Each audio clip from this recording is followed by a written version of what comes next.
রাঙামাটির পর্যটন কেন্দ্র সাজেকে ভয়াবহ আগুনে বেশ কয়েকটি রিসোর্ট সহ প্রায় ১০০ ঘর পুড়ে গেছে।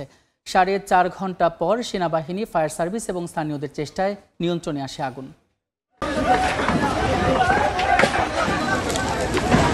দাউ দাউ করে জ্বলছে আগুন, পুড়ছে রিসোর্ট ও বসতঘর। সোমবার দুপুর 12:30টার দিকে রাঙামাটির পর্যটন কেন্দ্র সাজেকের একটি রিসোর্টের পাশ থেকে আগুনের সূত্রপাত হয়। মুহূর্তের মধ্যে আগুন ছড়িয়ে পড়ে চারিদিকে।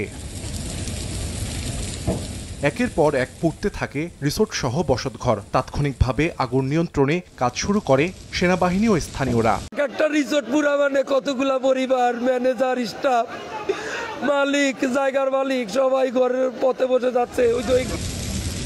খবর পেয়ে আগুন নিয়ন্ত্রণে যোগ দেয় ফায়ার সার্ভিসের 4টি ইউনিট। প্রায় 4.5 ঘন্টার চেষ্টায় বিকেল 5টার দিকে নিয়ন্ত্রণে আসে আগুন। তবে এরই মধ্যে পুড়ে যায় রিসোর্ট সহ অন্তত 98টি ঘর।